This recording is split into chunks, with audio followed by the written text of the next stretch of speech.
the CyberHub bunker and studio, you're tuning in to the CyberHub podcast. And now for your host and CISO, James Azar.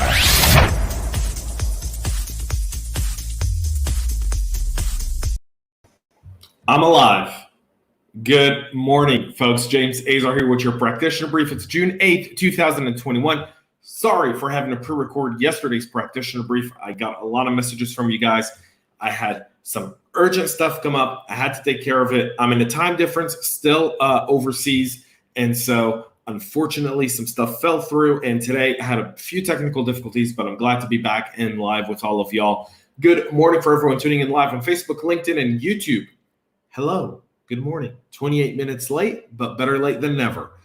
We've got a very loaded show today, including the Colonial pipeline, the Department of Justice recovering $2.3 million in the ransom paid to Colonial pipeline, a new UAF vulnerability affecting Microsoft that's being patched today. It's Patch Tuesday, obviously. There's also an Android update that's coming through. StackOverflow, Twitch, Reddit, all on a CDN outage that's affecting websites as we speak, going on right now. That's a breaking news story. And also, Windows containers targeted by the first ever known malware on Windows containers through Kubernetes clusters. So a lot to talk about there. Good morning to Chris, who says, hope all is well, James. All is magnificent. Chris, thank you so much for tuning in and being with us this morning.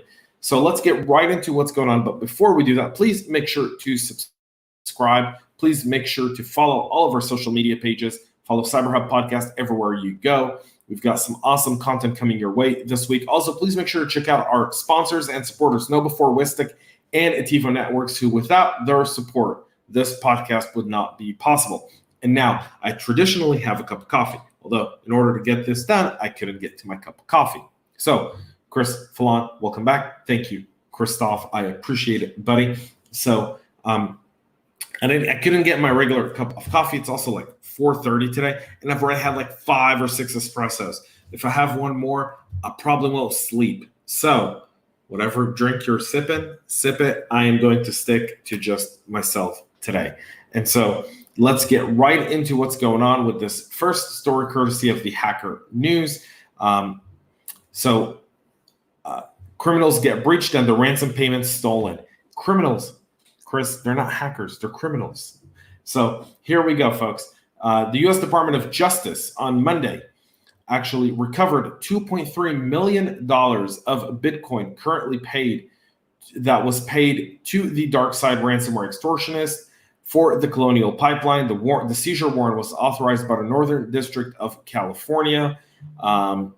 The ransomware attack, which also hobbled the pipeline company, raised the price of oil, brought through a whole bunch of challenges for the U.S., brought through oil uncertainty, kind of took us back a really long time.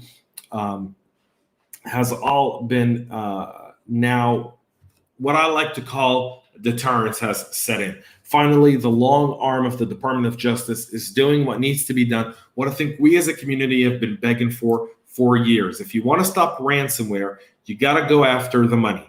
You go after the money, you win it. And that's exactly what the Department of Justice has done here.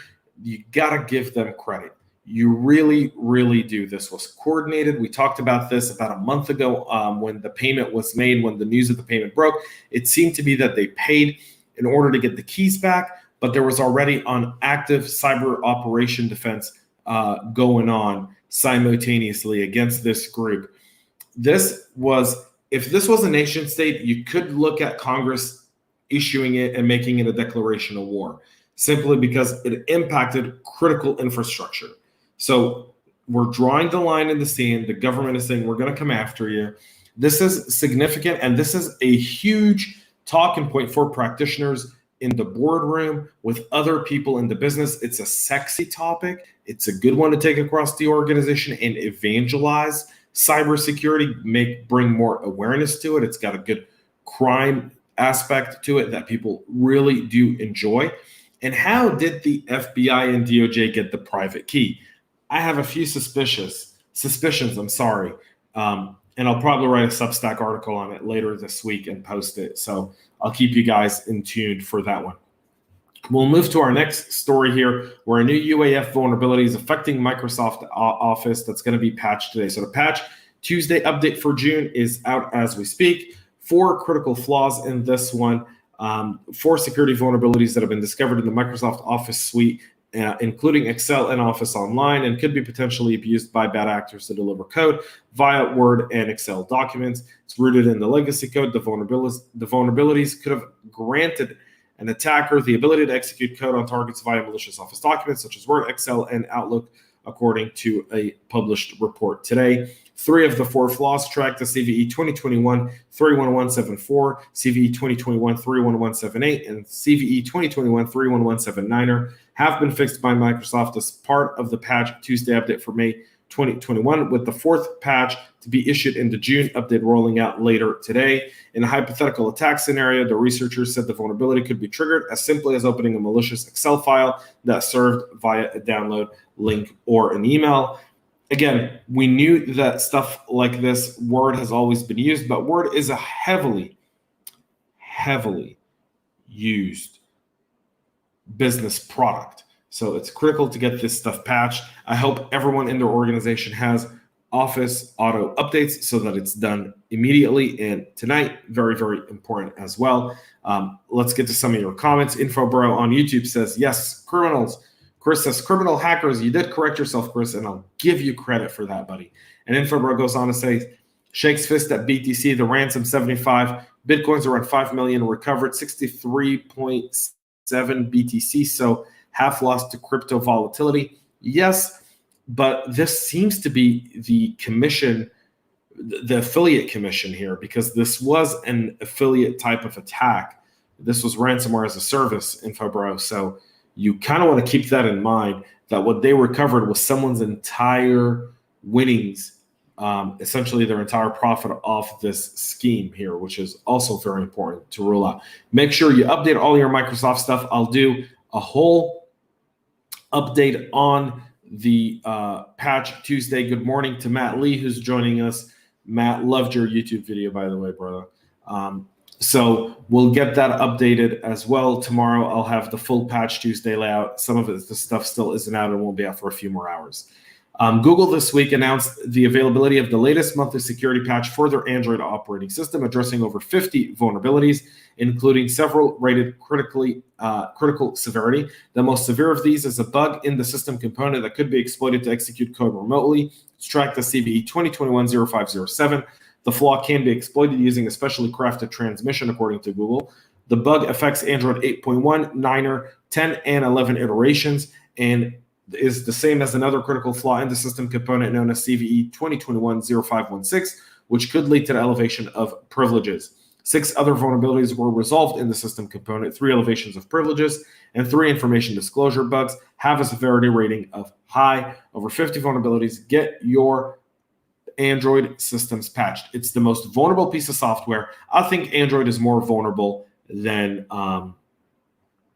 Microsoft, and you guys may agree or disagree with this one. I'd love to hear what you guys have to say on it, but I think Android's more vulnerable simply because Android has so much data. So many of our employees, so many people within our organization have Android devices or use a Google Chrome or use all kinds of different Android devices as well. So I think that's there.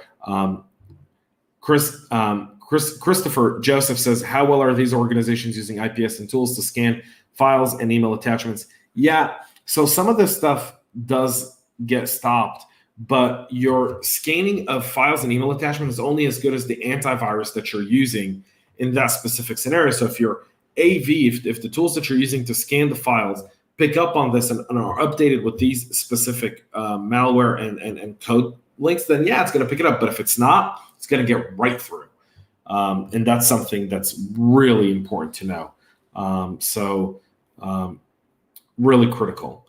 So keep that in mind, because I know a lot of people often go, well, couldn't we scan the attachments? Well, you can, and there's a ton of tools out there to do it, but those tools are only as good as the antivirus and EDR solutions that they're using to scan the file. So if it doesn't exist, if that signature doesn't exist within the antivirus or EDR, then it's not going to pick it up. And that's just, it's only as smart as how you program it to be. So a CDN outage affecting Twitch, Reddit, and others. And this is a Fastly CDN outage. This was as of a few hours ago. Major websites around the world are either completely down or not loading properly. You guys may have seen it this morning. If some of you guys tune into any of the websites listed below, listed here on the side. So we'll get to those in just a moment. Matt Copeland says, I've personally seen a large AV platform completely miss a ransomware executable. I've seen the same, Matt. That's why I look at having multiple AV products scanned. Microsoft Defender does use multiple AV products, including their own, but others don't. And there's also, Chris also here says there are also droppers to deliver the payload. Yeah, there are also droppers that essentially keep it dead until you actually physically download it. And then when you download it, it's there. You mean your main, the AI is not smart? Yeah, AI doesn't pick it up. Most AV and EDR products don't have AI. They don't have real AI. They've got machine learning, and it's only as good as what you program it to. So yeah, and Infobro says AV and attachment execution sandbox scanning is very, very true. So let's go to this Fastly CDN outage that's affecting Amazon, CNN, gov.uk, GitHub, Herku, PyPy, Reddit, RubyGems, Shopify, StackOverflow, TechRadar, The Verge, and Tom's Guide. The error is a 503. In the cases of Amazon, we've observed images or avatars of JavaScript files, CSS styling sheets, all likely hosted on a CDN, and they're not loading properly, as you can see here. Fastly CDN is likely to blame, and investigation is ongoing as what's the reason behind the outage might be, but Fastly CDN has been seen as the common link. Many of the impacted sites on the list rely on Fastly CDN to serve content, as noted by Bleeping Computer. As of 10 a.m. UTC time, Fastly status page confirmed an ongoing issue that's being investigated. And so this is a developing story. We will hopefully have more on it tomorrow as to what caused the outage. But yeah, Matt says Fastly is back up. That's great. So love it. Perfect. And finally, our last story, and I think a critical one, Windows containers malware targets Kubernetes clusters. So a Siloscape is the first malware to target Windows containers, breaks out of the Kubernetes clusters to plant backdoors and raid nodes and credentials. So the Windows containers that have been victimized for over a year by the first known malware to target Windows containers. The ongoing campaign pierces Kubernetes clusters so as to plant backdoors, allowing attackers to steal data, credentials, and even hijack an entire database hosted in a specific cluster. This was discovered by Unit 42 of Palo Alto with researcher Daniel Prismant. He dubbed it as Siloscape, which he pronounces as Silo Escape. The malware tries to open known vulnerabilities in web servers and databases so as to compromise Kubernetes nodes and to backdoor clusters. In the post published yesterday, Prisma wrote that Siloscapes is heavily obfuscated malware targeting Kubernetes clusters through Windows containers with the main purpose of opening a backdoor into poorly configured Kubernetes clusters in order to run malicious containers. This is where this is extremely critical. So if you're taking a look at your Kubernetes clusters, many don't have the know-how or the skills to understand how to properly get this stuff done. And this is significant. So you want to pay attention to this. Palo Alto did an excellent job writing this up. The research in the piece is really world class. If you're using Windows containers through Kubernetes, you want to take a look at this. This is significant, folks. According to Zelenevsky and Chochudi, this is the first time researchers have seen malware targeting Windows containers. The Linux operating system in cloud environments has been far more popular, according to them. Prisma determined that the campaign started in January of last year, and by gleaning the creation date of the server that it's coming from, this doesn't necessarily mean that Siloscape was created on that date. However, it's likely that that's when the campaign got started. It's hosted a total of 313 users. And the malware starts by targeting known vulnerabilities, commonly known as one-days in common cloud applications such as web servers. The initial access is presumably gained by using exploits found in the wild. Last year, Prisma documented one such way to break Windows containers boundaries. That was a report published late last year as well. He chose to focus on the current scenarios and escape from a Windows cluster node in Kubernetes that would allow an attacker to gain access outside the node and spread into the cluster, as you see through this diagram here by threat post. After it compromises the web servers, Siloscape uses containers, escape tactics to achieve code execution on the Kubernetes node. And Siloscape's heavy use of obfuscation makes it a chore to reverse engineer. There's almost no readable strings in the entire binary. So this is a very advanced piece of malware targeting essentially your entire cloud ecosystem on Windows container. So significant there. That's it for our practitioner brief today, folks. I'm so happy to be back and live. Tomorrow we'll be back again live right here. No, tomorrow it will be pre-recorded. I'm very, very sorry.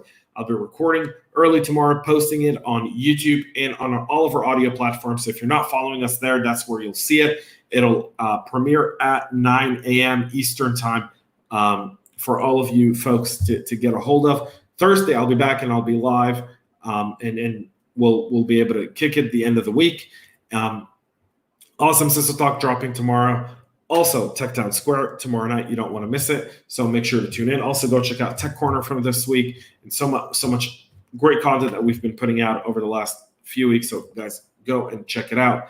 That's it for us here today, folks. Thank you for everyone who's tuning in. Larry, Infobro, Christopher, Matt, Chris, and everyone else. I'm so ecstatic. Next week, I'll be back in my studio with you guys live every day at 9 a.m., so you don't want to miss it. Until then, have a great rest of your day.